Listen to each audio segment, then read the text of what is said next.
Welcome to the Truth and Grace Counseling Podcast.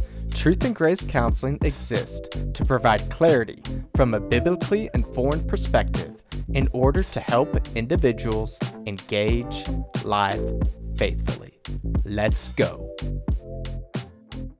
Hello, and welcome to episode 4 of the Truth and Grace Counseling Podcast. On today's episode, we discussed the new website. It is live. I did get it done. I was a little concerned if I'd get it done by the next episode, but I did. So I'll discuss that at the water cooler. I also discussed how it's a busy birthday season in our household. And I'm curious, what do you do to celebrate birthdays in your household and family? In the meat section, I talked with Brad from Reclaiming Madness. We have a pretty neat discussion about being two conservative-leaning clinicians. In the last word segment, I talk about humility and why we misunderstand this word in our culture. I'll meet you at the water cooler. The water cooler. Hi, and welcome to the water cooler. As I mentioned in the last episode, I've been working behind the scenes on creating a website solely for the podcast. And I'm happy to announce that the website is live.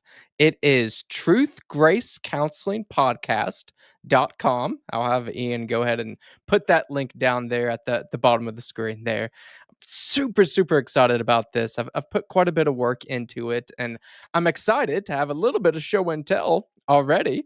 One of the things that I have on the website is the merch shop. So today, my cup of choice is my very own mug. If you see here, I've got my own Truth and Grace Counseling Podcast mug. This is for sale right this very second in the merch shop there on the website. Along with that, I also have another show and tell of a cool little coaster there.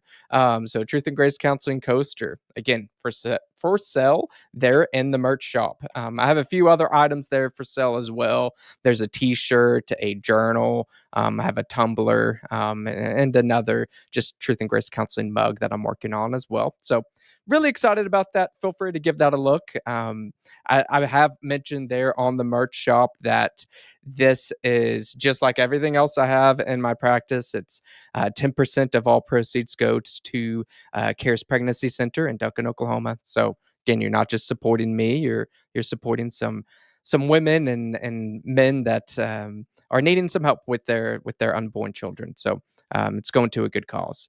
And anyways, that I'm really excited to announce that. I also have on there, as I announced last week, a section called Good Stuff on there. That's up and live. I have some different software trials and things like that I have for you on there. I have some equipment, podcasting equipment that I think is pretty good. I have some books that I recommend. So give that a shot. Again, it's affiliate marketing. So when you click on that and you buy something from there, absolutely no added cost to you whatsoever.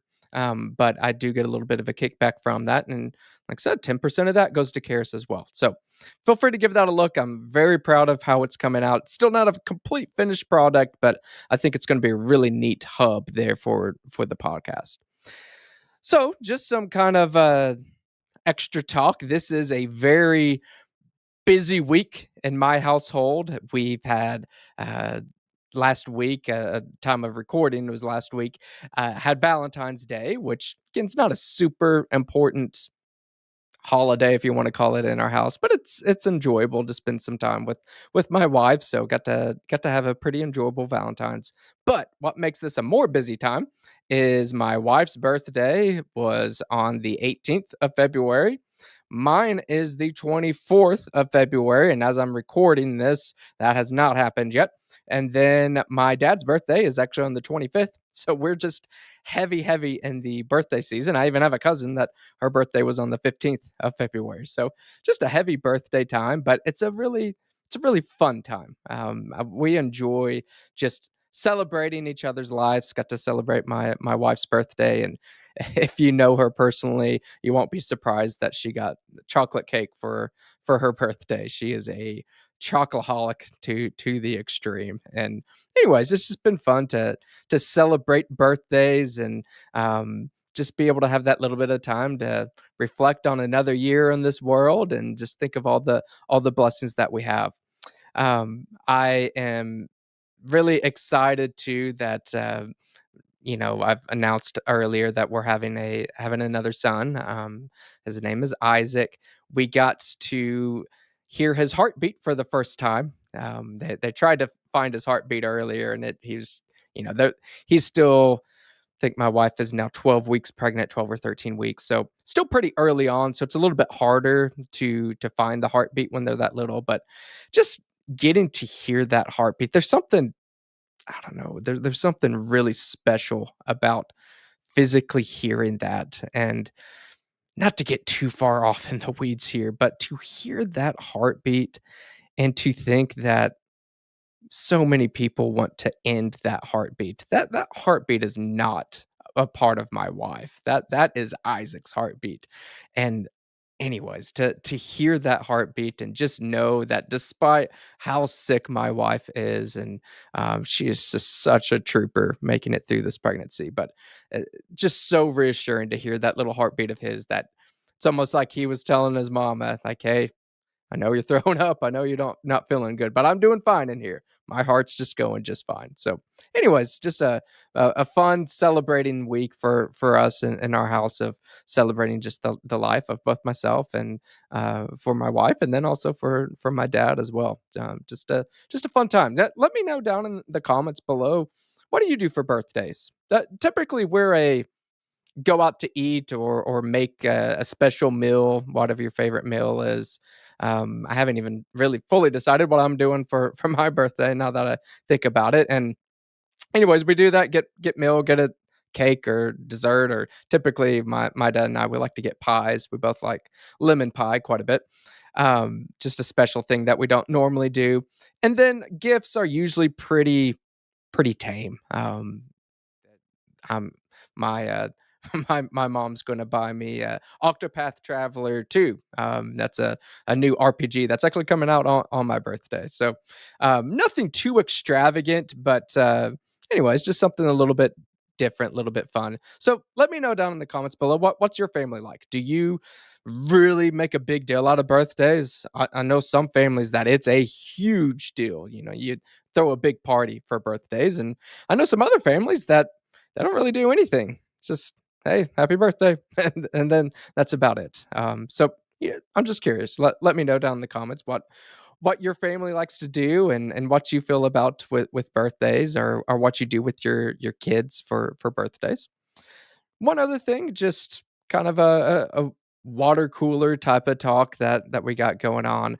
Um, I am, like I said, I've born late February, so in Oklahoma, especially, we don't really know what the weather is this time of year. On my birthday, I've experienced about every type of weather possible known to man. It's well known in my birth story that when I was born, it was somewhere around 70 some odd degrees in late February. But then that week after I was born, there was a big snowstorm here in Oklahoma. It snowed. I mean, if you live in the north, you might not think it's big, but for here it was big. It snowed something like 6 to 8 inches, and that happened in the first week of March. So again, could be 70 degrees, and I've had birthdays like that. I've had birthdays growing up that I was out of school because it was snowing, really cold. Had rainy days, had sunny days, just all over the place. But I bring the weather up like that because I've always been pretty warm natured. I generally feel that I would rather be cold than hot. My mindset is I can always put more clothes on if I'm cold, put layers on, but there's only so many clothes you can take off when it's hot. And in Oklahoma, it gets pretty hot in the summers. So I've always been in that mindset, and I still agree with that. Don't get me wrong. But the older I get, the less I like winter. And it's not just for the cold, it's just it gets dark earlier, there's no leaves on the trees, it's kinda drabby, dreary. Didn't used to bother me as much as a kid, and particularly when I was in school, I wanted it to snow, so I didn't go to school. Well, now I work from home, especially, so the snow doesn't really even affect that. There's really no benefit for me there. We had kind of threats of an ice storm here recently. Thankfully, it didn't. But ice is no fun. You don't get to play in it. Just turns the electricity out. So I see myself as an adult here that I'm really looking forward to late March, early April when flowers are starting to spring up. The sun stays out a little bit longer, gets warmer, just can be outside longer.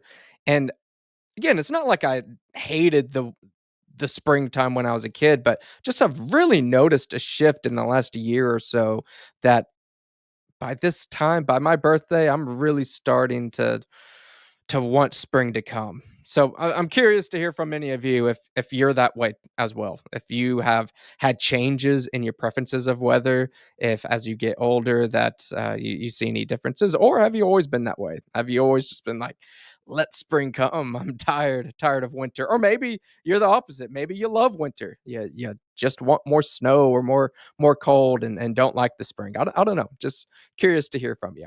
All right. With all that being said, well, I'll meet you at the meat section. The meat section.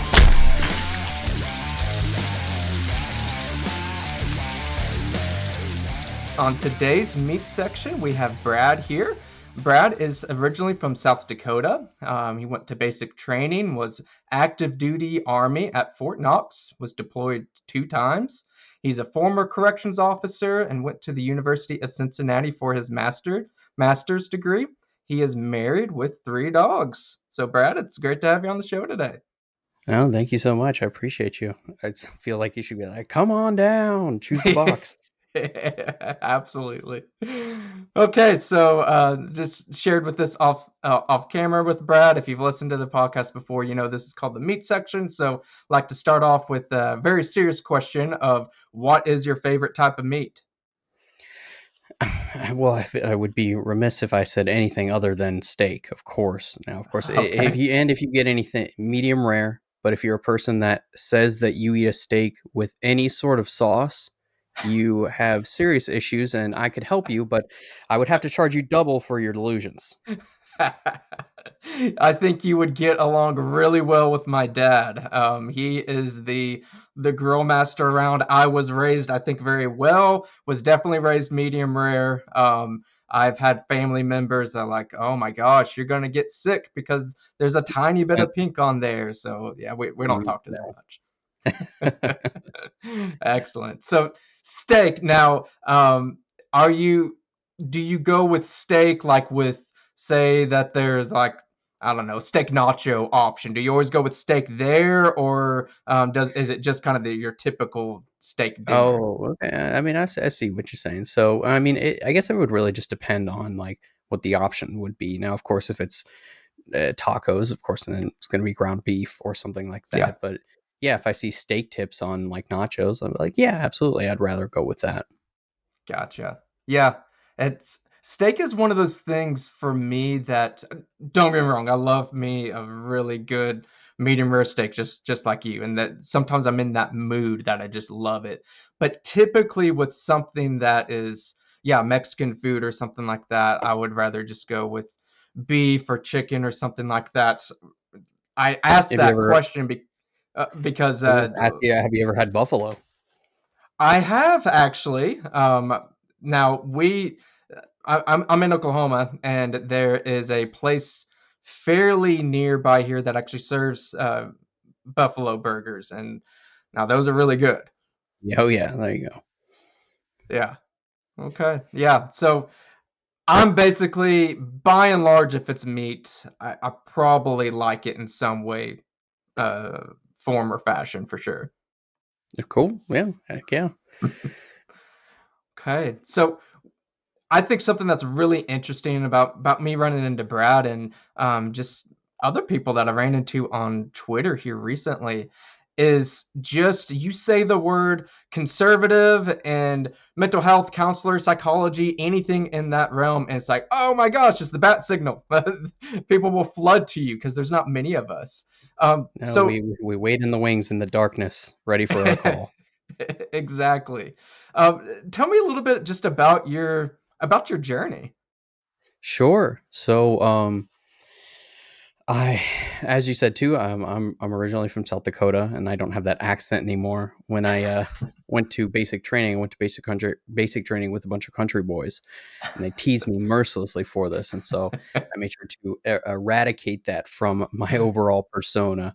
Uh-huh. And so from there, then as you said, kind of I was stationed at Fort Knox, and it was very interesting how they join the army, see the world. Except for you're staying. Your unit's right down the road.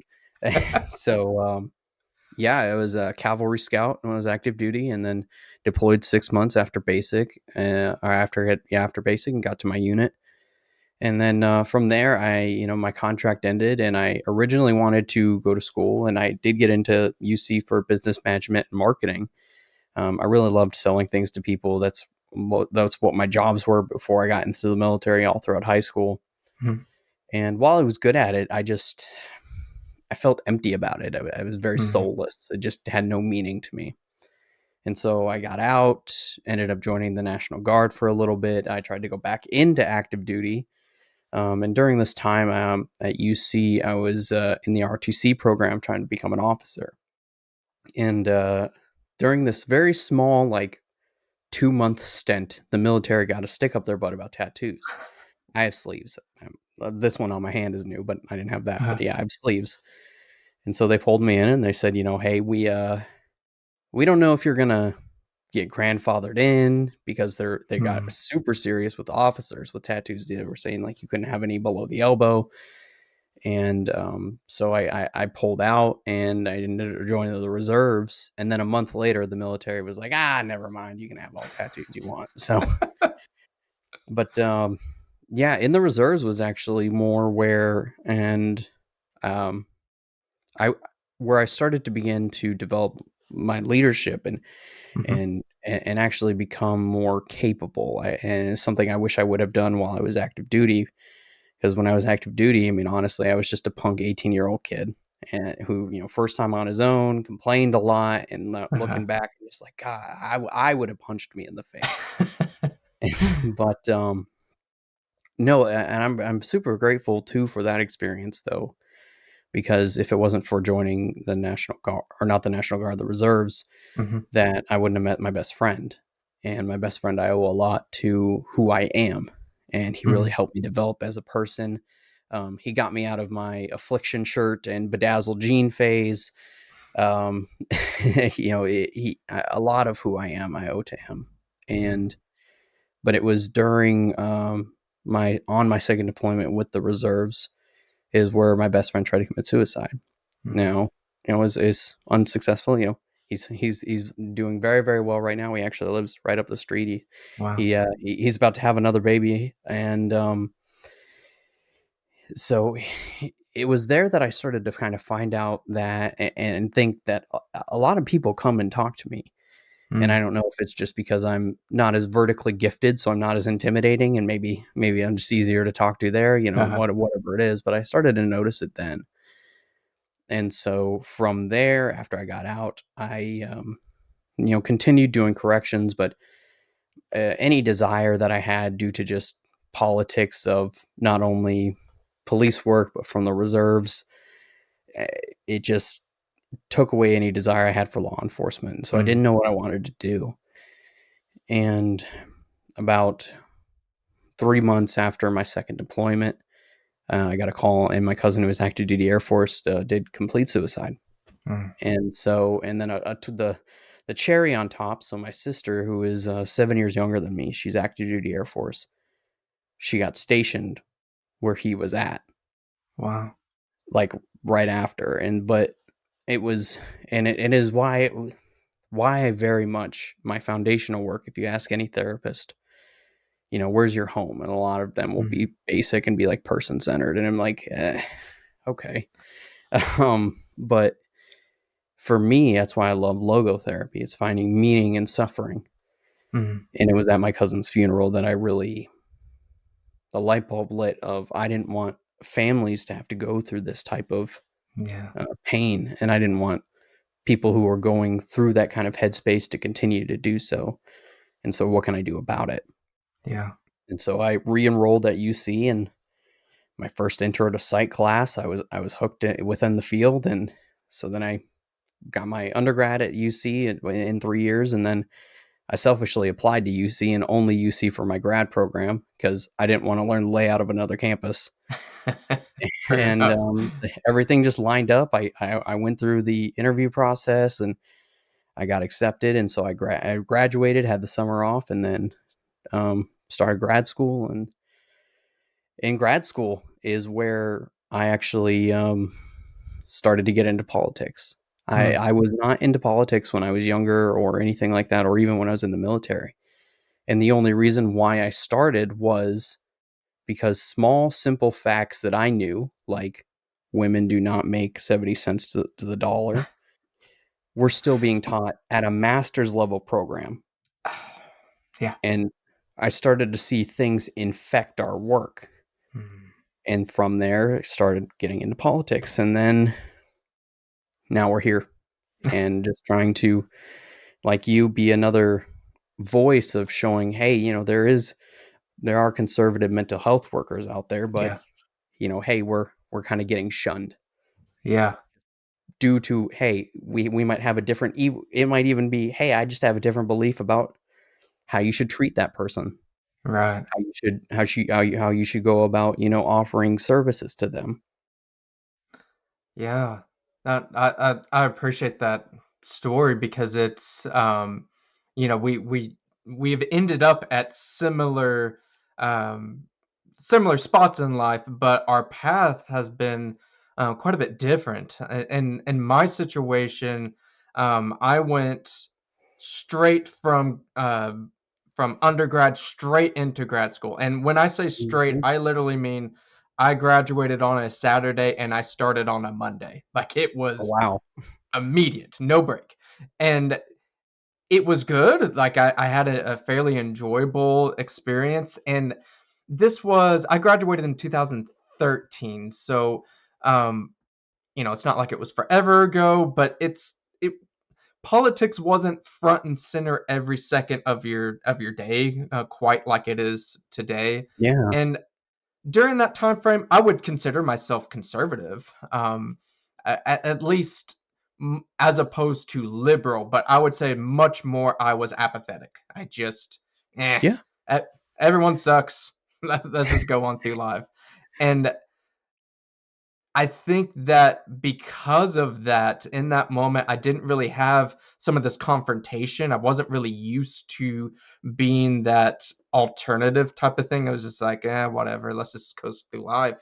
That now that I'm here, I'm like, oh gosh, like I can't just coast anymore. There's no just middle way, just keep your head down and move on when you have to pretend that a male's a woman. Like, no, Mhm. I can't do that. And that's where I can't give you an exact date, but within the last 3 4 years or so, I'm like, no, I can't just be quiet. I can't Mhm. just wait for this to pass because it's not going anywhere. Which is a terrible thing too, because we've gotten so far away from just being able to disagree. Hmm. And similar to, I know that you said that you talked with Pam, and I said kind of the same thing with her. That at what point is it go? We're getting so far away from it that is it going to be like, oh, you like PlayStation and I like Xbox? Well, you're canceled from my life. Like we can't disagree. We can't have civil discourse or try to Right. even come to some sort of middle ground now. Yeah.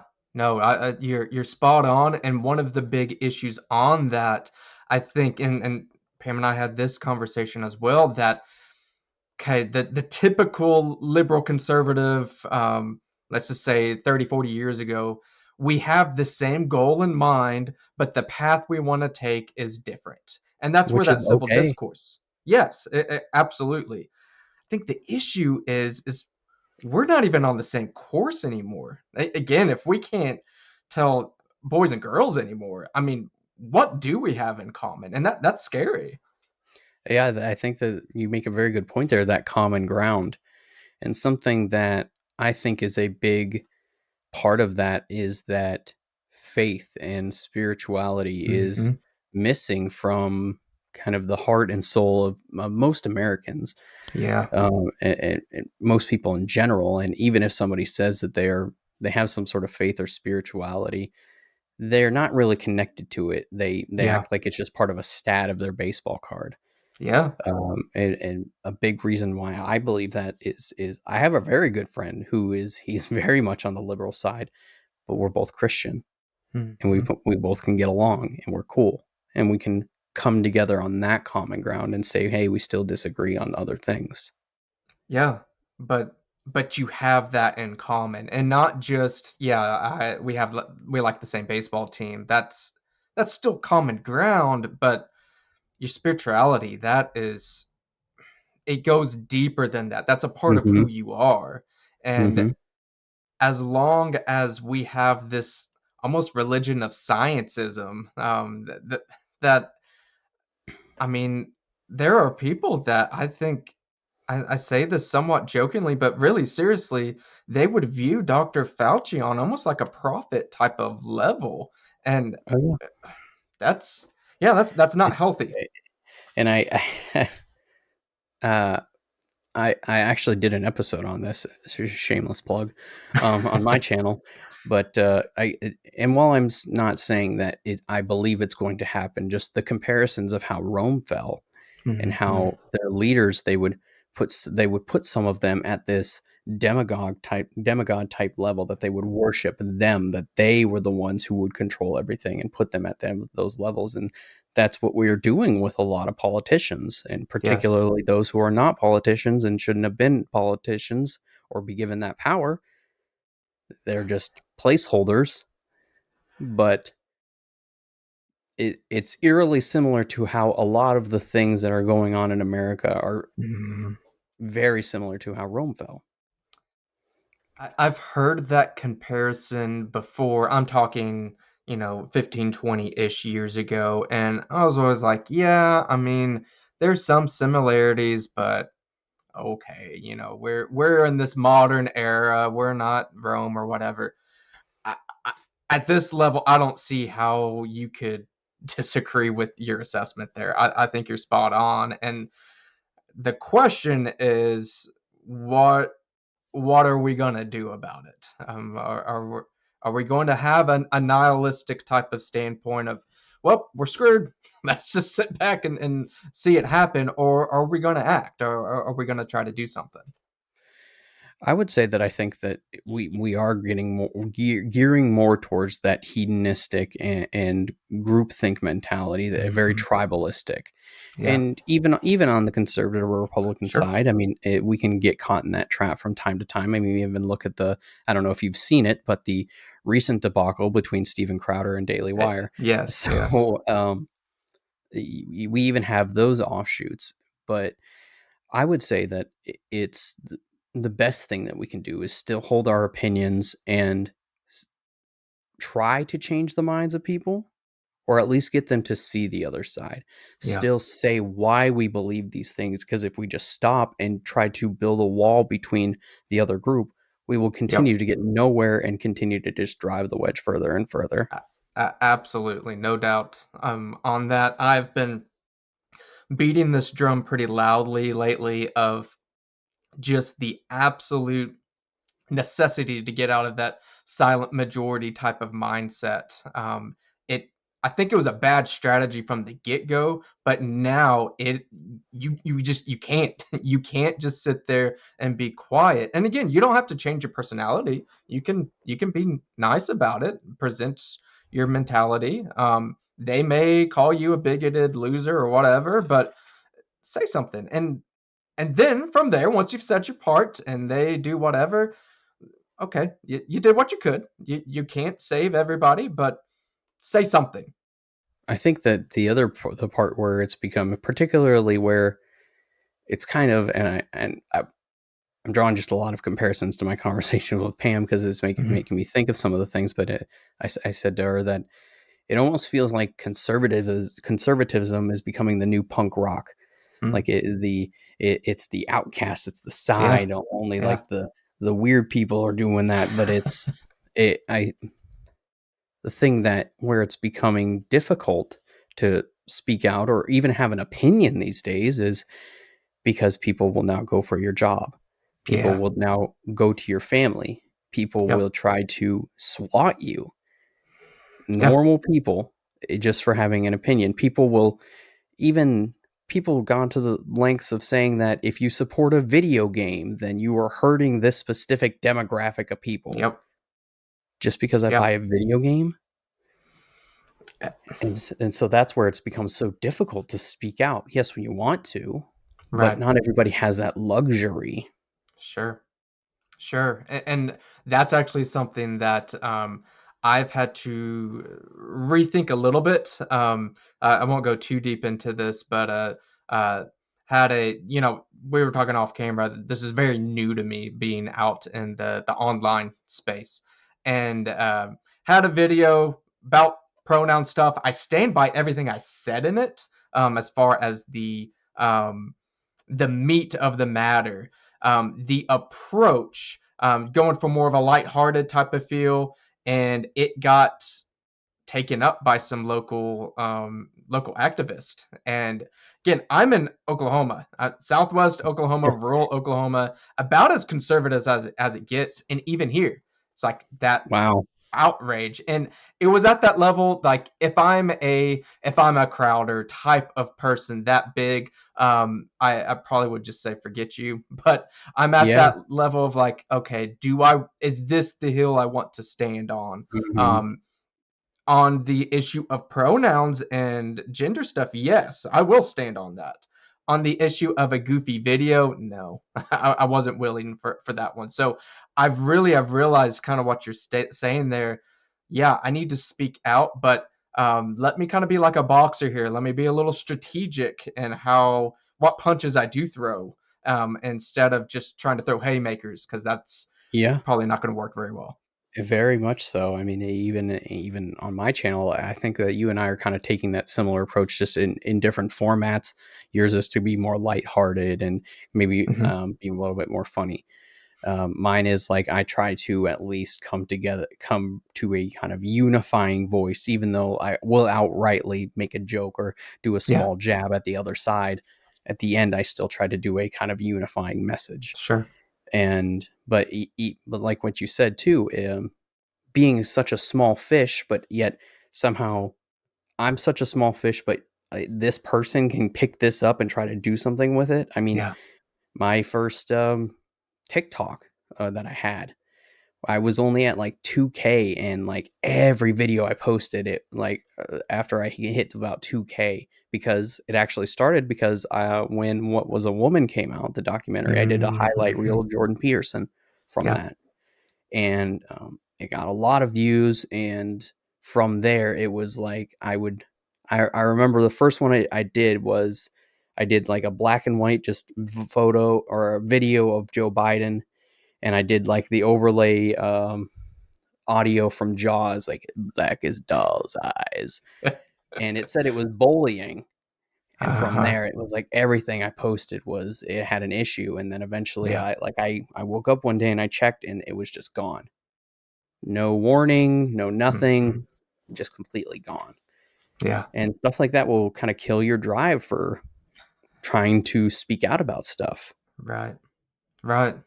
And that's kind of pivots a little bit, changing subject just slightly, that Mhm. while changing other people's opinions, putting your stuff out in the public square, again, it's very, very important. That's why we're doing what we're doing. I will say, if you are listening here and like, well, I don't want to do a YouTube channel, I don't want to make a TikTok, fine. Yeah. Focus on the people that are around you. If you're a parent, number one is going to be your family, going to be your kids. Your neighbor across the street, they matter. I'm not going to say don't talk to them, but Mhm. if your kids are listening to those people on TikTok and or they're going to school hearing all these things, like, take care of them first. Really focus there first, because that's going to have a much bigger impact than, yeah, just throwing that YouTube video out there. So Yep. yes, I'm glad people like you and I are doing this, but don't feel like you sitting there, well, I better get my camera out. I have to do this. No, you just need to Yeah. talk.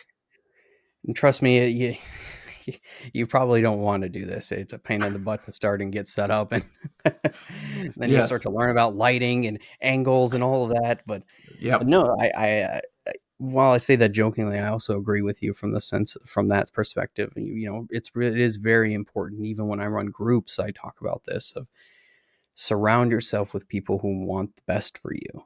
Yeah. And I go a little bit more fierce, and you might disagree with this point, but I actually speak out against, like, if you have, yes, you might have an immediate family member, but if they are not productive in their life, Mm, throw them a life raft. Sure, try to help them, but if their ship is going down and they're not doing anything about it, or they're creating a hole in your ship and dragging you down, well, one person alive is better than two people drown.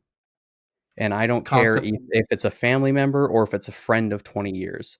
If they're Sure. not good for your life and from a very productive standpoint, kind of got to cut them out. It's the whole concept of boundaries, right? I mean, Mhm. you can keep throwing that life draft out like you're saying, keep doing it, keep doing it. But you're right that, and in a very literal sense, um, that person that's drowning, they're very, very dangerous. Like they will pull you down and could very well kill you in a literal sense. Yeah, I don't know if you or you've seen anybody drowning or tried to help anybody drowning or seen that, but they're freaking out. They're not going to listen, Yeah, and they will grab onto anything. I mean, when lifeguards are taught to go out and swim to somebody, they actually flip around to try and, like, help, because then they can easily get away, because that person yeah, could more easily latch onto them and just take them both down. yeah, yeah. So that, I mean, that's a perfect metaphor there, and it's where I always tell my both my clients and anyone in my personal life, um, you have to read the room, you have to know your situation. If I tell my 1-year-old who funny story today that I was taking my daughter out to go take out the trash together, and we come back in, and my son had taken his diaper off by himself, and he's sitting there with poop everywhere, no diaper. I wasn't particularly thrilled of walking into that. And I could say, well, you know what? He's not providing well for me right now. I better just get rid of him. Get Uh, rid of the whole child. exactly. Now, obviously, a ridiculous Yeah. example there. And in therapy, I often use my kids as examples because they are ridiculous examples. Mm. But you have to know the room. You have to know, what is this relationship? What is the problem? What have I done to address it? When you get that whole picture, and yeah, time and time again, I'm throwing it out and they're dragging me down. They're not dragging me down. Boundaries that they have to be there. Absolutely. You have to sit them, and you have to be assertive, because if you are not, you will simply get walked all over in this world, not only with your family, with friends, in job, Yep. and everyone else in life. And it's uncomfortable, but it will benefit you in the long run. A- Absolutely. Absolutely. And just speaking of another personal experience on the um, professional front, talking about boundaries. Um, I'm posting these on YouTube, and actually with Pam we talked about this, and I haven't had I've got a buddy that's editing these for me, so maybe he'll do me a You solid lucky and help me. soul. I do all my own editing, and I hate it. That's why I had him help me, because I'm that same way. I was like, I'm not gonna make it if I have to keep doing this. Um, anyways, we're talking about the good old jab, or whatever we want to call it, to not get kicked off YouTube. The thing in your arm, um, and that's something I ran into. At I worked at a local hospitals doing group therapy, and um, I knew fairly early on. I kept up with COVID stuff from the get go. Like, I was that person that, if somebody told me some statistic and they're off, like, no, like, I got it. I was checking the numbers every day. I was looking at, like, here's the mask mandate stuff, and it's like, well, the numbers aren't changing. Like, it's the exact same over here. Mhm. Why are we doing this? And anyways, when the whole shop mandate stuff started coming out, it's like, I'm young, I'm healthy, I'm not going to do this. I was very sure on that. And some people disagree with me on this, but in fact, I talked with my pastor. It's like, hey, what do I do here? I didn't go for a religious exemption. I think I could have, in the sense of a conscious type of issue. I think I might have been able to go more in that end. But I looked Mm. at myself like, I have other vaccines. My kids have some other vaccines. That wasn't my primary reason to not get it. So I was basically saying, you're gonna have to fire me. And I ended up, because there was the Supreme Court thing that there's an injunction. So with Mhm. timing, I ended up getting another job. If there's one regret that I have, it's I wish I would have been fired. But I wasn't going to say I'm just going to resign. But the timing of it, got a really good offer, and it's like, I got to take this. No, you have But to. yeah, yes. And anyways, I say all of this, that was kind of my big professional boundary moment of like, no, I've been a good employee here. I've done nothing wrong.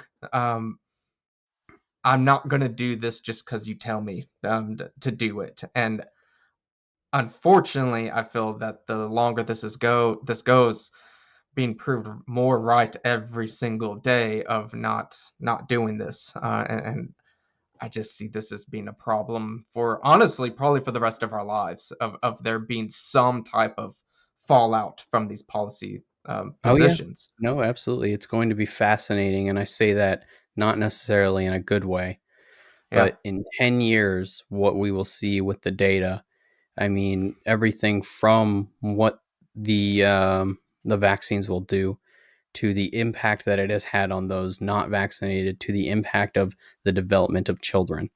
And Yes. Yeah. they've even had some preliminary studies thus far that they're showing that children are not developing properly at young Yep. ages because they saw people masked for 2 years and 2 important years of their life that they can't Yeah. recognize facial expressions. Yeah. And that's That going that to was hinder their development. that's a great point. And I'm really glad that you brought that up, because the presentation, and even to this day, of mask mandates and such, as well, that's different than the shot, because you're not being harmed, right? It's just a cloth mask or whatever. There's no harm there, and it's helping save people. Forgetting the save people aside, that no harm part, you nailed it right there. That alone, forget any other health issues, but that developmental, very anecdotally, but my daughter was born in 2019. I mean, she was a COVID baby, and seeing her at doctor's offices and stuff, which we've never put a mask on her. I Mm, refuse. I good. will get arrested. That's a line. I'm not putting that on my daughter. But we would have it on at the doctor's office or whatever, and she's one or something. She grabs right for the mask, puts it down, because she wants to see our lips. She's trying to Hmm. develop her language skills. And I had that exact thought just anecdotally. Then I was like, what's happening to these kids that haven't seen their parents' faces, haven't seen other kids' faces, haven't been around other kids? That can't Think be about it good. like even from like we've all seen the cutesy videos of like the dad who has a beard and he shaves his beard off and the kids see Yeah, them for the first time and they freak out. yeah. It's the same thing. And that's a whole aspect of, kind of tying back into more of the conservative um, view on in psychology. That is a whole field, a whole problem, that it's like you're not even allowed to even discuss that, to sound the alarm in 2020, for sure. You definitely can't say that. That's a problem. That's a really big problem. I think that'll it'll be interesting to see how long that will be the theme with things of you can't say that. You can't talk about that anymore. and it's becoming very disturbing. I mean, even when we've seen with Jordan Peterson and what they're trying to take away his license for having an Yeah. opinion on social media. How long until that happens to conservative, therapists and mental health workers in America? Oh, we saw your tweet. Somebody reported you for Mhm. your tweet. Yep. So, but I still think that it holds true that we simply cannot bend the knee and cannot continue to No. do so. We have to continue to hold values, but that's a an issue I do have with our side of the aisle is that we can agree on a lot of our foundational values, but we're not really on the same page of what hard we're not we're building our house on sand instead of rock with some of our values. Mhm. And so we're not unified on that side. And I think that that's where the left wins on a lot of things is it doesn't matter even if they might disagree a little, they're still unified on what those values are. Yeah. And so Well, we have to figure those out, but we also have to be smart about how we continue to express those yeah. No, that and that not that's a just really say, good well, point. you're a libtard. Yes. Yes. That's something that my wife and I talk about fairly often of the the I just want to shoot my gun, drink my beer, and that type of conservatism. Um, we can that can't be the foundation of just F off, leave me alone. Like there has to be more depth to Mhm. that because you're right. Yeah, I can just yell and scream, get off my property. And don't get me wrong, I don't want people on people's property or that those. I mean, I own firearms myself. Sure. Those aren't bad things, but that is not the foundation. That it. I mean, the government can easily take that stuff away. But they can't take foundational truth. They can't take truth away. And if that's Mhm. more so where your foundation is and not just on kind of having the ability to do fun things, that's a whole lot deeper. I think it really relies on knowing who you are. And that's when I first get a new client or meet a new member of a group or whatnot. I generally always ask them that question and I say, who are you? Mm. And for a lot of people, if they don't have an answer right away, they try to answer with, well, I'm a dad and I like long walks on the beach and I'm fluent in sarcasm. It's like, no, no, no, I don't want your Tinder bio. Who are you? And it's a very difficult question to answer Yeah. because you have to truly think of, well, who am I? What type of person am I? What are my morals? What are my values? What do I truly align with? And you have to start there before you can go out and try to change the mind of others or judge others for whatever their views are. What is that Yeah. ju- view examine the t- the branch in your own eye before you judge the twig, something like that. And Oh, others, the speck in your or yeah, the log in your eye, plank in your eye, the speck in oh man. yeah, We're really we're close. sorry, I'm hurting right now, but hopefully your viewers will. Yeah, yeah, I know what you're talking. I'm picking up what you're putting down. So, but yeah, Showing the that human element. yes, But yeah, I mean that's a really good point though that we need to be very wise and as a movement again finding that foundation and I'll throw conservatives under the bus too, which mind you on this show especially I'm going to be far more likely to throw conservatives under the bus than liberals because you know there's so many basic things you can go watch What Is a Woman or whatever to find some of those. And don't get me wrong, that What Is a Woman, all those things are fantastic. yeah, But we great need to documentary, sure but we still have to be able to judge those within our own side and can't a- act like they can do no wrong. absolutely yes. And talking about that kind of sainthood of political figures, yes, that happens on the left, but happens here too. if you're on the conservative side, like, well, you know what, I voted for Trump in 16 and 20. I did my part. Hands are clean. I didn't vote for Biden. We're good. Like, no, it's so much deeper than that. And honestly, throw Mhm. the political landscape of who you voted for, all that, throwing that away. Philosophically, where are you? Spiritually, where are you? These are very important questions that go far, far beyond the ballot box. Is your house your home? That's a Yeah. good place to start as well. If your house is not your home, then how can your all the weight that you try to carry throughout the day, and including the weight that we have to carry and the weight that we don't need to carry, you're going to bring all of that to a place where you cannot unload or relax. And you really Yep. need to figure out and make your house your home. And that is how we continue to go back and build communities. And even though I am Christian, I think that kind of similar to being able to judge those within your own side, Mhm. I feel where even Christians we kind of lack at, because if you look at the Jewish community, they're very, very good at the community aspect. Everybody Mhm, takes mhm. care of and everybody in the community comes together. Yeah, And that so if you make your house your home, you can at least be a part of, hey, that person seems they got their stuff together. yeah. And if you are a regular, I don't know if I can curse on your thing, so I don't want to like, but I was gonna say, if you're a regular dude and somebody sees that, that's something that people can actually believe in, because you're a real person, and they say, hey, he's got his stuff together. If Yeah, he can do it, I can do it.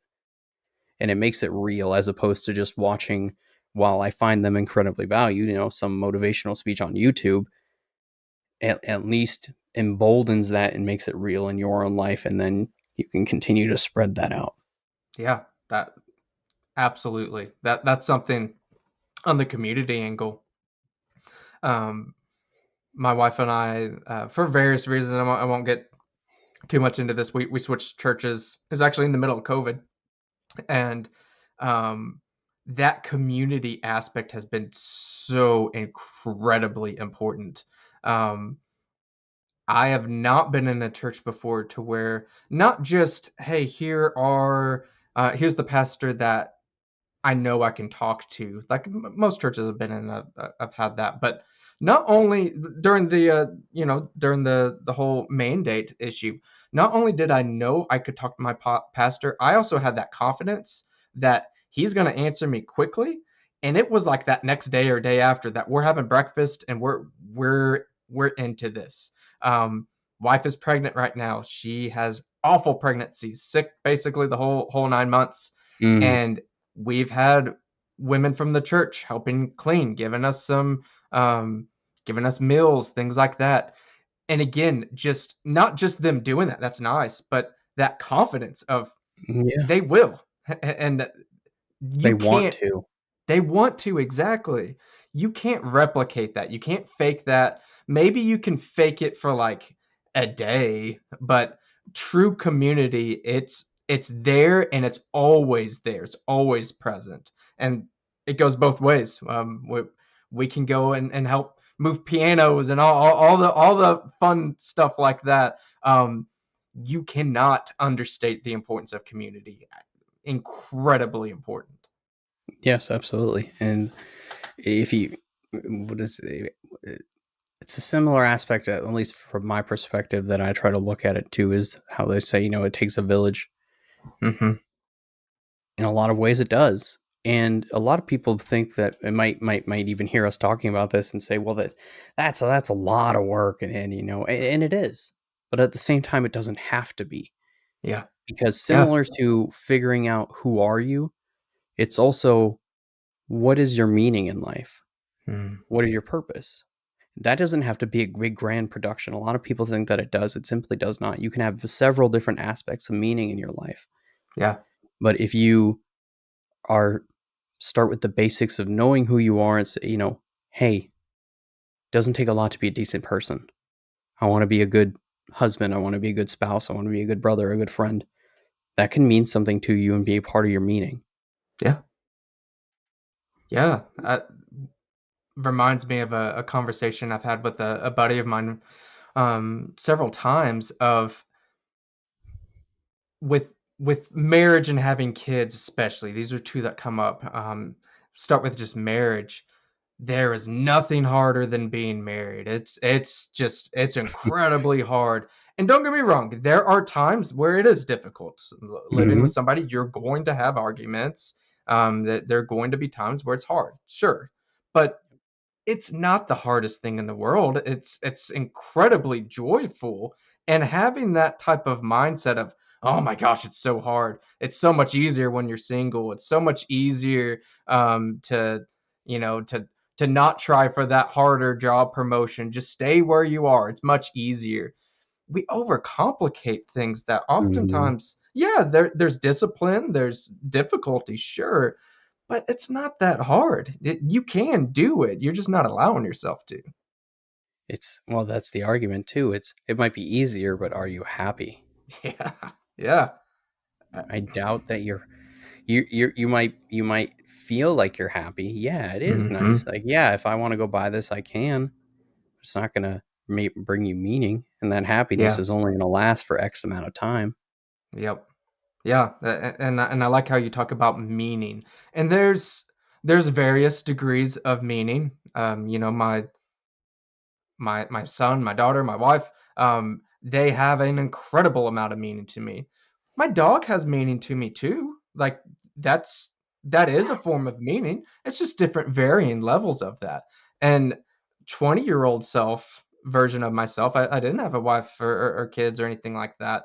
And I could look at myself and yeah, just a night of PS2 or 3 or whatever I was playing back then. Yeah, it was fun, but was it really meaningful? Was it really impactful?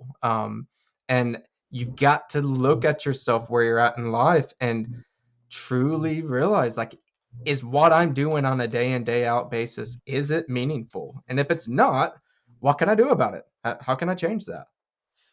Yeah, well, I mean, and that ties back into kind of because you said you like how I talked about meaning. Well, that ties into kind of my foundational piece as a therapist. I love Viktor Frankl's work and logotherapy is because not only did I live it myself, but if you ask the average person, like, think back to one of the most crucial and difficult times in your life.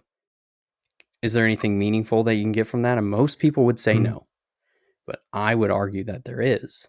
And yeah, is being able to pull meaning from those aspects when life's unavoidable hardships and tragedies, because not no one deserves hardship in their life. yeah, Maybe there's a couple people, maybe some Karens out there, you know, maybe they deserve it every now and then. But yeah. I mean, apart, no one really deserves it. But sometimes we haven't done anything at all, and it's thrust upon us. And that's Hmm. part of Viktor Frankl's, foundation, and why I try to exude that is the attitude that you take in life's unavoidable hardships and Mm, tragedies. And yeah, if you continue to have that, then any sense of happiness that you have, which happiness, we should never try to seek that out because happiness hmm, is a fleeting emotion that can be easily taken away. yeah, But if you have meaning in your life, if you have purpose, the things that mean the most to you, then nothing can be taken away and you can continue to grow and build from that.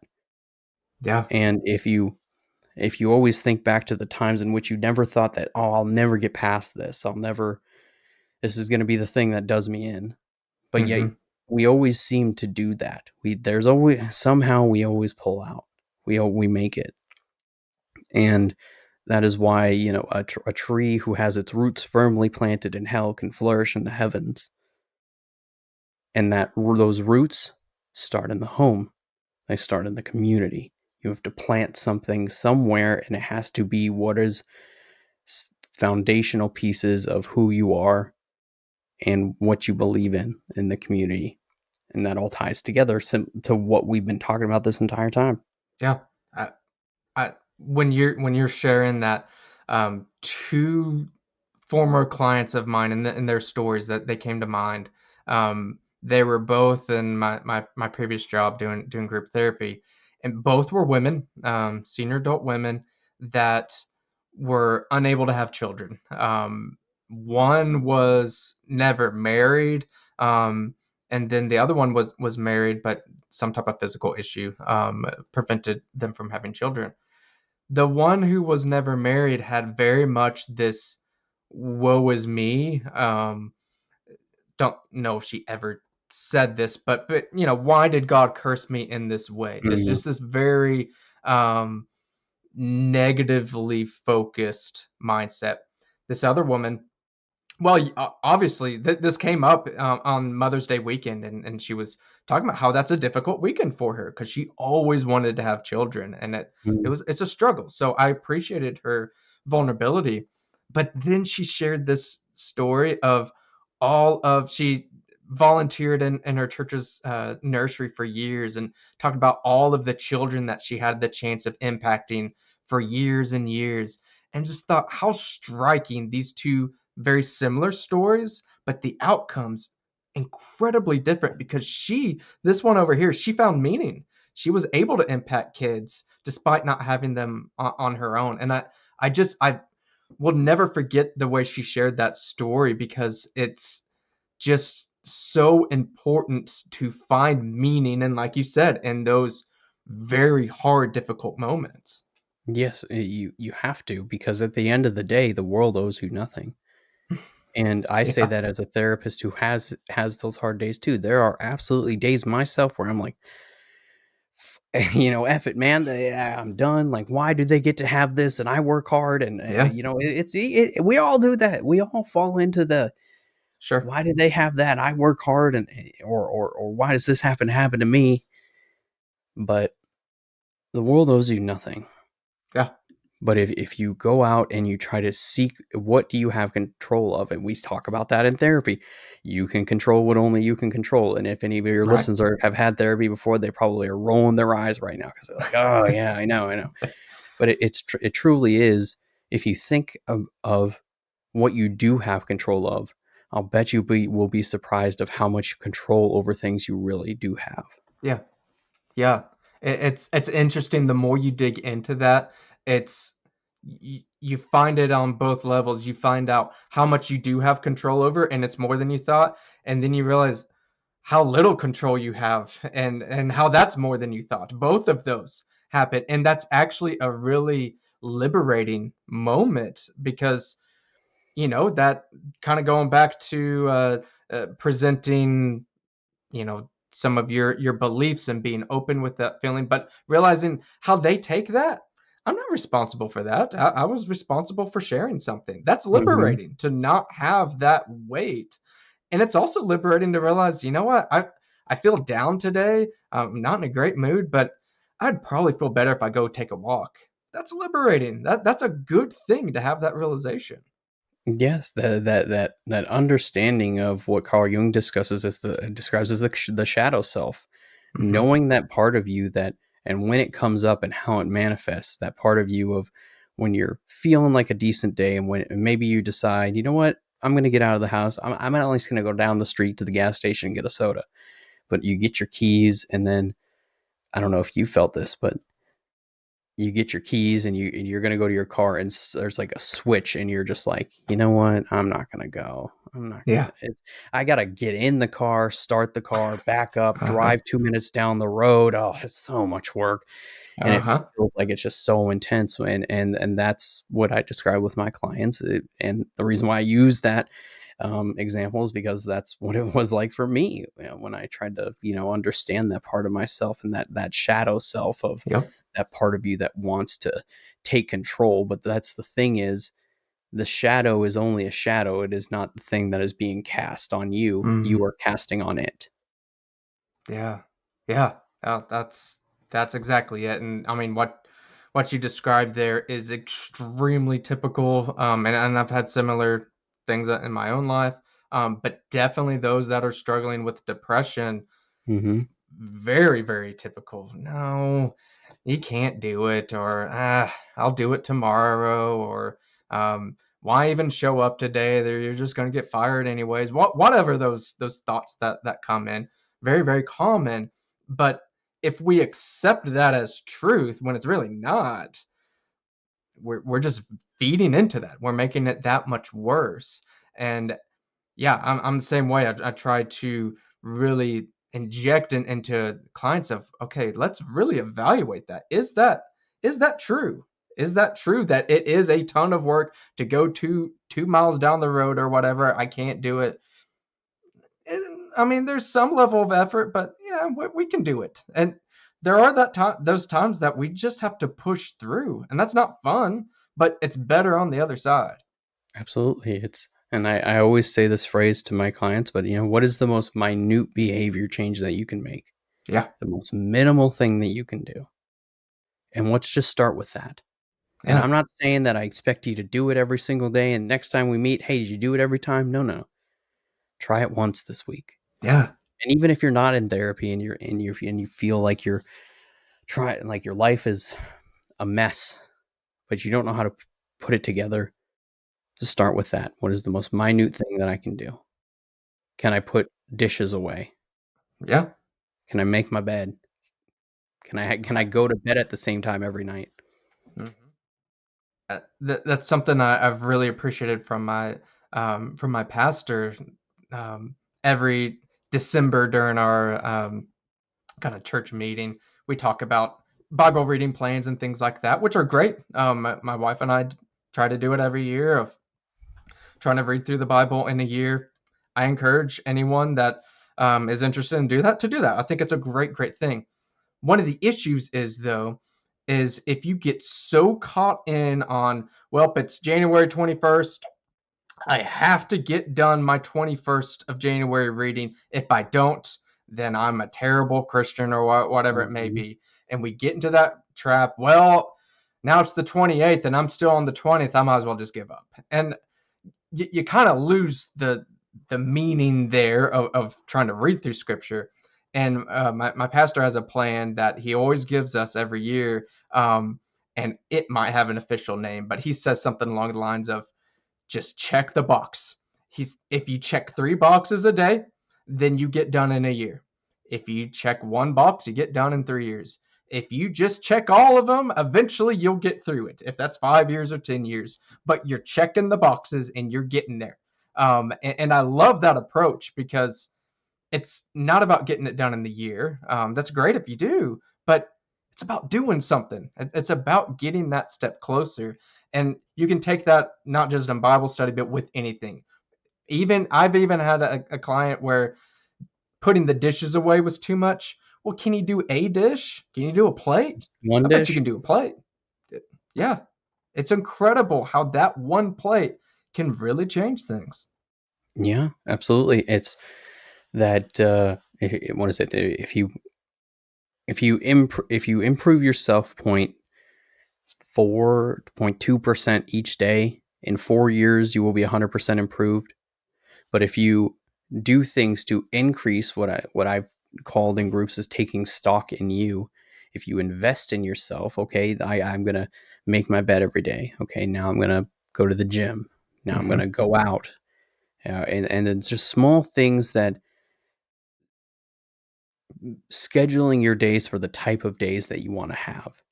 Yeah. And if you keep improving yourself, that length of time to be 100% improved significantly shortens. So if you continue to take stock in yourself, if you check those boxes and they're things that are meaning to have meaning to you, then there will be that day. And I have yet to find one person who has tried this approach and it didn't work. Where there's Mhm. one day where they're just like, you know what, things are fine, feeling Yeah. okay. Yeah. A- And this kind of goes back to a little bit of an earlier conversation of when it comes to depression, anxiety, kind of those big things. I have a couple different viewpoints on this. In today's culture, I think it's a whole lot easier to say, hey, I need to talk to somebody. I need to go to a counselor. Mental health is a bigger deal. And to that, I think that's good. I think that's a good Mhm. thing that we're kind of encouraging that. The negative is I think it's become such a common part of the culture. It's, well, particularly for our young kids, our 14-year-olds, it's like, well, I have ADHD, I'm depressed, I have anxiety, I'm taking this pill and taking that pill. And I don't want to get into, can't take any medications or that there's not real Mhm. diagnosis. Yes, there are, but that's becoming an identity. I'm always going to be depressed. I'm always going to be anxious. Are you? Are you really? Or are you just telling yourself that? No, yep. No, I agree. The best way I think I've ever heard it expressed is I am not depressed, or I am not depression. I am depressed. Hmm. I am not anxiety. I have anxiety. But the Yeah. thing about that is there can be absolutely debates of where things may or may not be a part of your life for the entirety of your life, but it is not your identity. Going back to Right. who are you? It is not your identity. If you make that your identity, then you use it as a crutch and it will destroy the rest of your life and ruin opportunities that you could have. Yes. Oh, I can't Yes. go out with them. I got anxiety. Well, Yeah. that could have been a great person for your life. Yep. Yeah. And because you didn't try to not minimize the anxiety, but lessen it and help yourself, you're Yes. only doing more harm than good. Uh, to take this into a full on get people mad at us mode. That's where I see with the gender ideology today. Is there a demographic that legitimately struggles with their gender identity? Sure, like that. Mhm, We've known about transgenderism for a very long time. mhm, I'm hard pressed to think that every single person that has struggled with their gender has just been trying to make it up for attention. I think there's a legitimate pocket there, albeit much, much smaller than what we see today. But legitimate issue there. But just like you're saying there, clearly it's wrong. Like when you can throw the intersex stuff, and that people mhm. will say that really Yeah. just to kind of win some points. That's a genetic. Congratulations. You Googled things one time. Yeah, exactly. That is a genetic disorder. And Mhm. do we need to be kind to those people? Sure. And there's some very tough decisions, but that's not the debate. And they know that. That's really not what the debate is. It is clear as day when somebody's genetic makeup is not matching how they view themselves, that is a mental issue. And it's The thing very, very clear. the thing is too with that is so there is a diagnosis called body integrity identity disorder, where you wish to chop off and you feel that you would live a healthy life by removing a healthy part of your body. And I'm not Mm, saying that everybody who suffers with, as what it used to be called, I believe, in gender dysphoria, uh, right. Yeah. um, it, that everybody going through that and is going to go through an entire transition, but you wish to remove a healthy part of yourself. Yep. But the thing is, you cannot accept yourself for who you are. And so you have to pretend to be someone else. And that is why you will never be happy. Now, Yeah. the only caveat I have to that is yes, there are people who go through this and go through a transition and they can live happy lives. But that is a very minute demographic in comparison to the explosion of this Yep. trend that is more harmful than what we have Yes. seen any trend be. And I call it a trend because it simply is a trend. It was a trend when I was growing up to be emo, and Yeah. I it is the same exact thing right now, I, except it's significantly more harmful. yeah, no doubt, because um, we're fairly similar age groups. Hmm. Emo, goth, all that stuff.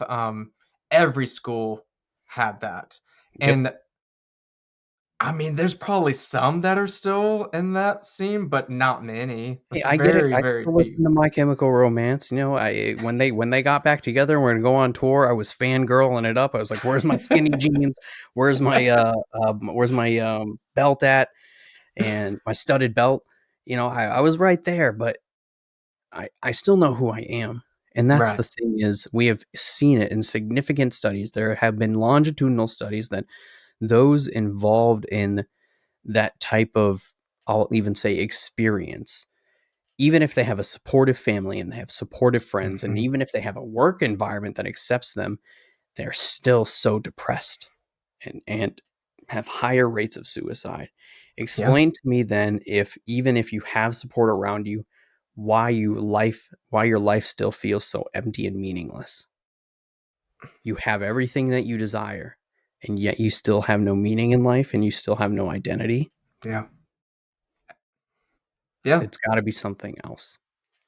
A absolutely. And that is going back to Hills to Die On, um, fighting that ideology, to s you call me transphobe, whatever it may be, but, um, to actively inject that worldview onto children is as evil of a thing that I've ever seen in my life, and, um, yeah, that is an issue that I cannot just be quiet about. I remember when the DSM-5 came out and some of the language on transgenderism just we're shifting, and I'm extremely hard pressed. I don't know when 6 may come out. Oh, Very hard pressed to think it's that gonna that's be a wreck when it does. exactly. I don't see how it can't. Just the way that things are going, and that's again, this is it's such a fundamental issue because it's so basic. It does not take a psychologist to understand, again, what is a woman? And again, this is a very, very dangerous, horrible, horrible ideology, and that incongruence of I'm a woman, I'm a man, and it goes and that's the thing too that I trying to educate some people about with the whole pronoun type of thing. It goes deeper than that. You could even say, "Fine, I'm cool with people transitioning, but there are just males and females." No, no, no. It goes way. I mean, you can be whatever you want to be. You can be. I saw a video the other day about clown self or something. Like it's limitless, and Pennywise w- self. yeah, exactly. So, well, yeah, okay, live your life, but as I said before, the world owes you nothing. Yeah. I am not. I do not have to be. I do not have to be. What's the word I'm looking for? Gestapoed into believing your delusions, Yeah. and people might. To my point that I forgot to make earlier, that with body integrity identity disorder, we treat that and we say, hey, that's bad that you want to do this. Yeah. Okay, let's do some CBT, well, maybe medication. Let's figure out what's wrong. But if somebody Yeah. wants to do that at a young age, hey, let's go for it, bud. And the other part of this is people might say, oh, you're transphobe or whatnot. No, no. I would argue that I significantly care for these people more than you do, Absolutely. because you are trying to give in them and guide them down a path that will not lead to any sort of good. Is there a Yes. likelihood that it could? Yes, but it is minimal. Yes. Yes. But absolutely. And that is I look at my kids and honestly that's kind of my big um motivation because like you're not going to tell my daughter she's a boy. That's just that's it's not going to happen. And if you do, then I've never been in a physical, like, fist fight before, but that would be my first time. Like, no, you're not gonna do that to my kids. So that protection towards them, but I try to limit the amount of videos that I watch on this because it really does just make me sad to see some of these little boys that like, I Yeah. saw one a while back, a little bit of TikTok type of video. Little boy that's, like, 3 that didn't want his hair cut, so they're gonna transition him. I mean, I just think I saw that. Yeah. it's absurd. I mean, Yeah. what little boy wants their hair cut? Like, they wanna run It, around it, and do things. it's going to be fascinating too, because hopefully this trend doesn't continue. But if it does, partnership, because at the end of the day, no matter how feminist you want a man at the end of the day. If you want a man, you want somebody to provide, to Yep. protect. Yeah, I can give kind of, and my best example of this ever is when my best friend and I were younger. Uh, he was on and off again with this very, very liberal girl, And by on and off, I mean they were only really hooking up. But Mhm. um, so I lived in Ohio at the time, and he lived in Kentucky, and he called me up and he was just dying laughing. And so in Ohio, particularly in Cincinnati, there's been some things that have happened in Ohio, particularly around race and things. And Mhm. she lived downtown, and she called him up one day saying, I'm hearing a lot of shouting and some gun blasts outside of my apartment. Can you come and just like stay with me for a little bit?" And he's like, "Oh, no, no. Those are your people. That's what you want. You can sit there and stay. You should feel really comfortable. I'm not coming down there. Those are your people." And that's just where it makes me think of that. And so if we Yeah. continue with this degradation of m- men, and Yes. trying to, it's the same thing as like when in the early 2000s, if there was a hyper boy, he was a bad kid or Mhm. whatnot, or Mhm. he had ADHD. Yep. And now it's okay though. So the feminization of men, so women that want Yes. men, what's going to happen when they actually want to be with somebody? They want a Yeah. man. Well, your pool that used to be vastly large, it could shrink a lot, and it could get Yeah. real depressing real quick. Yeah. Yeah. That reminds me of uh Mike Tyson quote of everyone's got a plan until that they get punched in the mouth. That Yeah. it's all good when things are fine. There's no conflict, but you're right that you can be as big of a feminist as you want, but the beauty of two sexes that my wife is so much better at connecting emotionally with my children, so much better. They when there's a boo boo, she is there, and it's wonderful. I'm so glad. But the relationship I have with my son, especially, my wife will never have. We're Mhm. wrestling, we're throwing each other. I mean, just all that fun stuff, and neither's better than the other. Yeah. They're different, and we need both. Men need women and women need men. And I Yes. can't remember where I heard that, but it was one of the most pure things that I ever heard. It's just men need women and women need men. And men need women because realistically, they civilize us. Yes.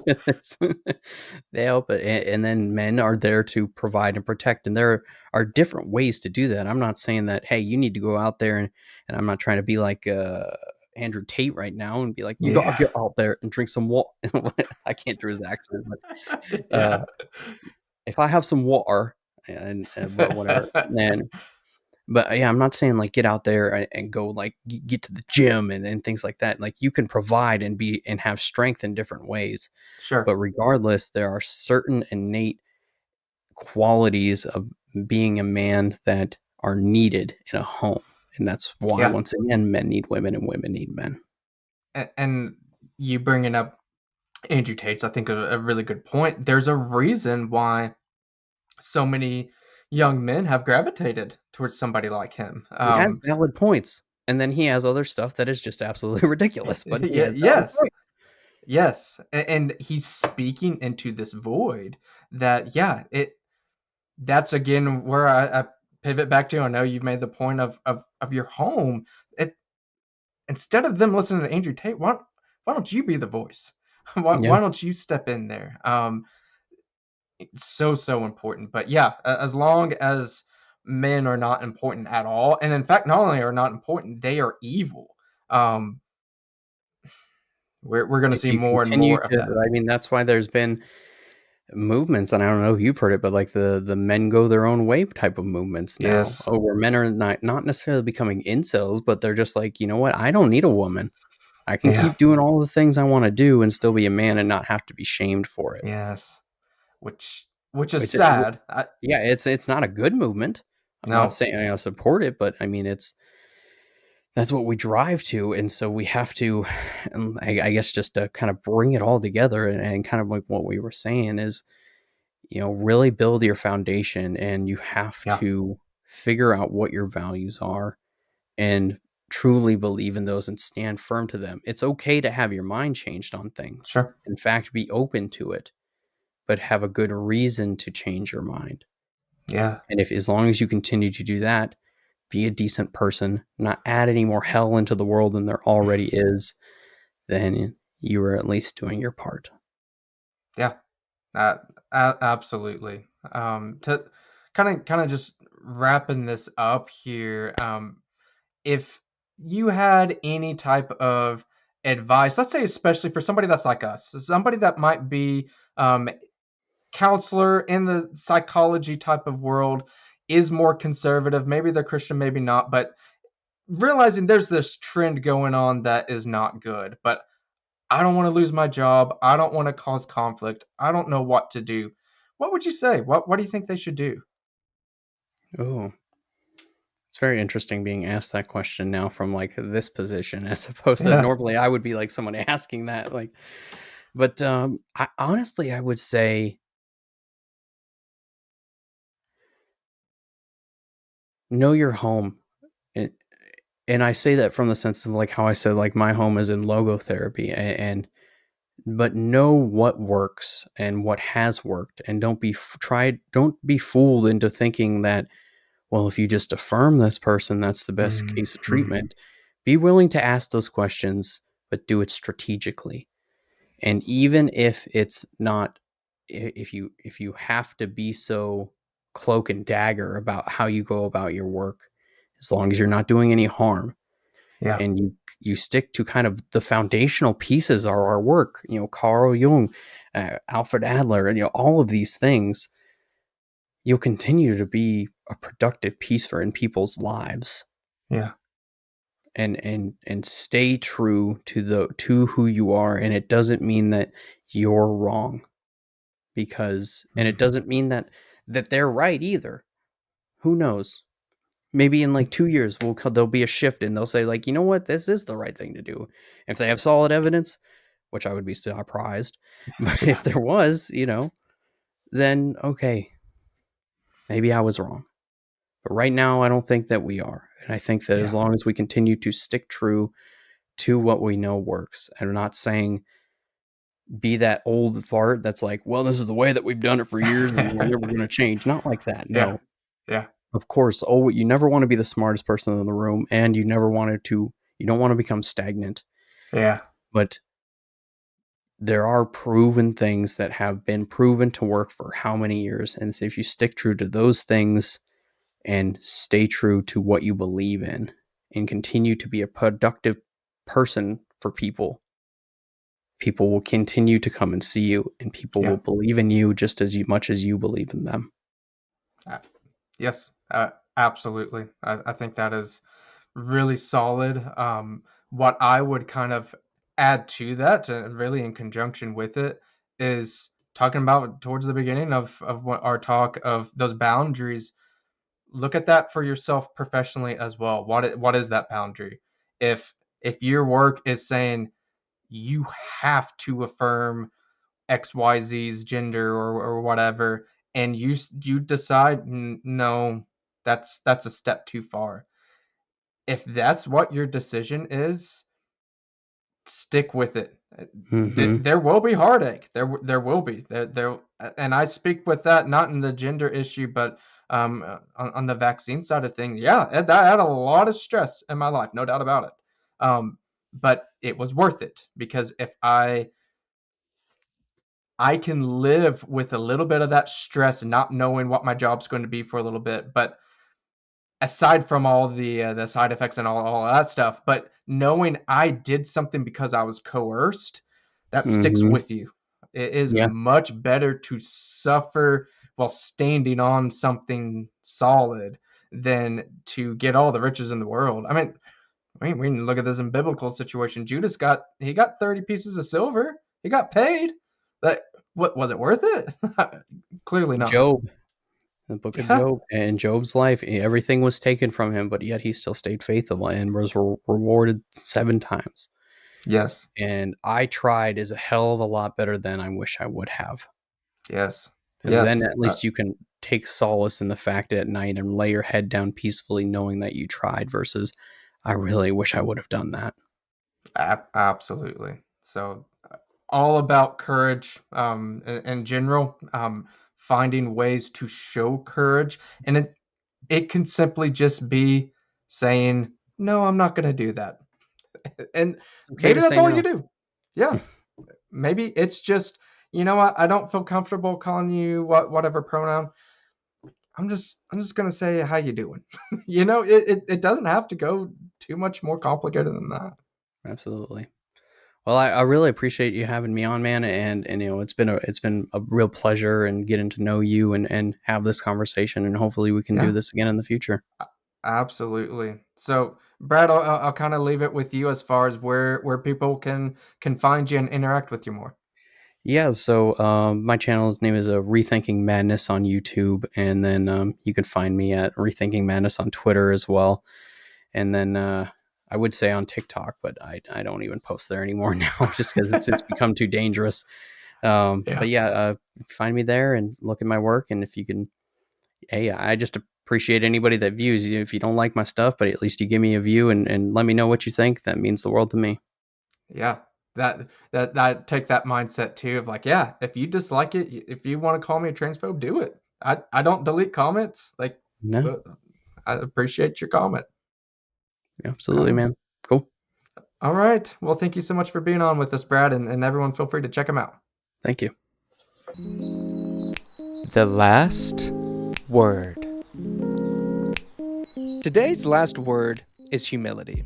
Now, this is a word that all of us have probably used, and it's a word that I think we all have a decent understanding of, but it's also a word that gets misused pretty often. The reason why I used this word for the last word segment today is because, as I said earlier, this is birthday season for myself and my household. We just got a lot of birthdays, so we're talking about celebrations of self, the selves of myself, my wife, and my dad in this case. But every birthday is celebration of a life. And I don't think that's a bad thing. I think that's a pretty good thing to celebrate the lives of loved ones that you have. But I think all of us would agree that we live in a culture that is very selfish in nature, and we elevate the self too high. Now, you can look at opposite cultures, particularly Eastern cultures and China, Japan, Korea, places like that. And they tend to have a very collectivist type of culture that the group matters more than the self. Now, there are some pros and cons to that. There are pros in that you're not going to be super selfish if you are caring for other people in your family. If you care about not just your family, but also your country as a whole, your community as a whole. That's a very good thing. I think that's a very good thing to emphasize. But we could also see where if I lose the self too much, then you get extra pressures in life and you may downgrade yourself to a degree that's not very helpful.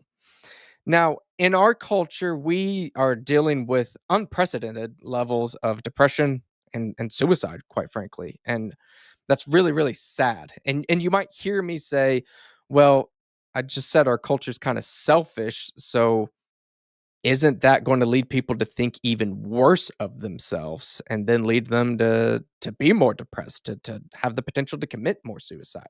And I could see where somebody might think that, but I believe that they're wrong for a few reasons. One goes into the definition of humility. I can't remember where I've heard this and where this originates from or the correct quote of this, so I'm going to butcher it a little bit. But I've heard a great definition of humility is not thinking less of yourself, but thinking of yourself less. So, what do I mean by that? Thinking less of yourself means, boy, I'm just an idiot. I am dumb. I got a bad grade on that test. I just am the worst. Or I got fired from my job. I am not a good provider for my family. I, I'm just a failure. You see that? We're putting ourselves down. But that's not humility. Sometimes we look at humility and that we think that just means downgrading yourself, throwing yourself down. Now, I would argue if that's what you think that I'm saying, then yeah, that probably would lead to increase of depression and suicide. And I'm not advocating that. That absolutely not.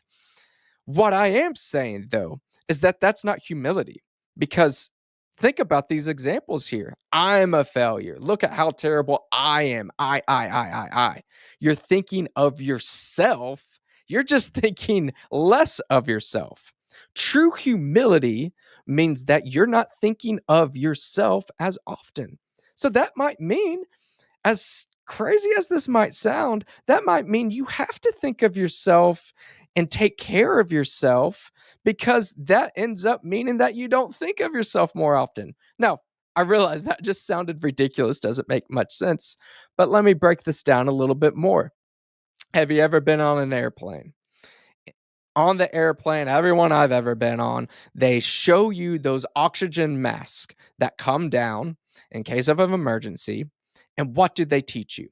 They teach you, if you're a parent, you put that on yourself first. Think of that. You got the oxygen, you putting it on yourself first and not your kid right next to you. Man, you might be thinking, how selfish of you. You're not thinking of your child. What's wrong with you? No. What's the reason for that? The reason is for that is because you know how to put it on yourself. You got it on yourself. Now you're good to go. Then go take care of that kid next to you. Then go take care of that grandma across the aisle that's struggling with it. Take care of them. But if you take care of them first and then you start going down, now you can't breathe. Well, your kid's not going to be able to help you, right? They don't know how to do it.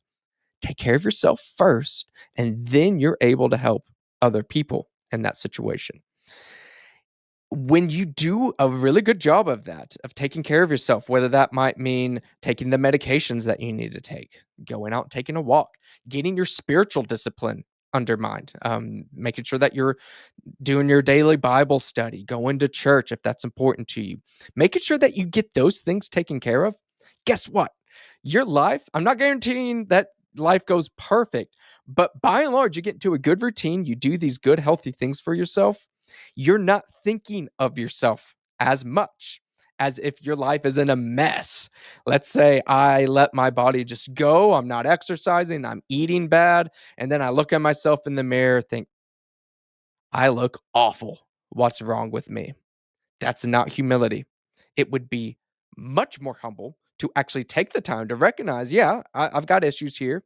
Let me go eat right. Let me go exercise, do things to make myself better. Then I get that confidence. And guess what? I'm able to help other people a whole lot better.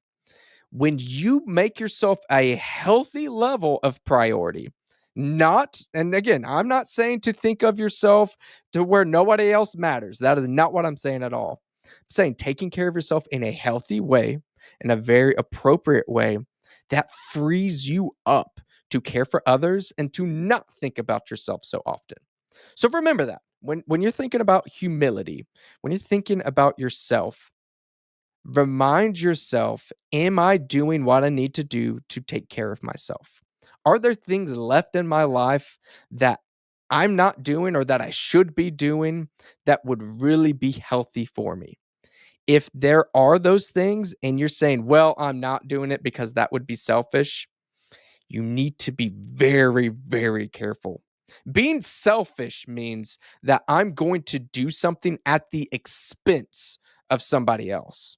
So if um, I have some money and I am actively not giving it to somebody, not because it's not a helpful thing to do. I'm thinking of situations where if there's a pain handler, then you might think, okay, is me giving them money, is that really helping them? No, I'm not talking about a situation like that.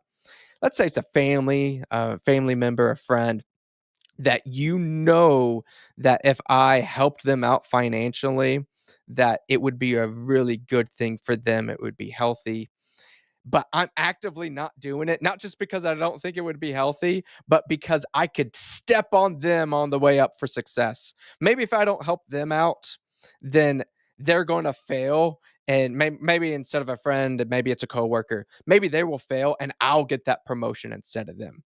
That's selfish when I'm actively trying to push somebody down for my own gain. Simply saying that I'm going to go to the gym to take care of myself, that's not selfish. That's doing something that's a healthy activity. So, again, I urge you to think of humility in a way of how can I structure my life to think of myself less, not think less of myself. That's a very big distinction. Thanks again for joining me on this episode of the Truth and Grace Counseling Podcast. If you enjoyed this content and really want to help out the show, I have a couple things for you that you can do that can help. One, that would cost you absolutely no money and very, very little time. Give this video, or if you're listening audio, this podcast, a 5-star review, or on video, giving it a like, sharing this video, subscribing. That really doesn't take much of your time, and it really goes a long way towards helping with the algorithms and spreading this show. So I really, really would appreciate that. Another way, as I mentioned in the water cooler segment, please visit my website, truthgracecounselingpodcast.com. You can help out in several ways there. There's a donate button if you want to just do a straight donation. Also, the merch shop, like I mentioned, I've got my mug here, like I showed, and the coaster, few other items there for sale. That really, really helps. And then also look at the good stuff section. There's some pretty cool content on there. And that's not a done deal. I'm always going to be adding things to that, especially of different guests that I have along the way of different books and things like that that they might have. So clicking on those links doesn't cost you a dime aside from the item that you would like to buy anyways. So all of those are great ways. But again, I emphasize like, subscribe, give 5-star reviews. That doesn't cost you anything, and it really, really does help the show. So again, I appreciate you, and I'll catch you on the next episode.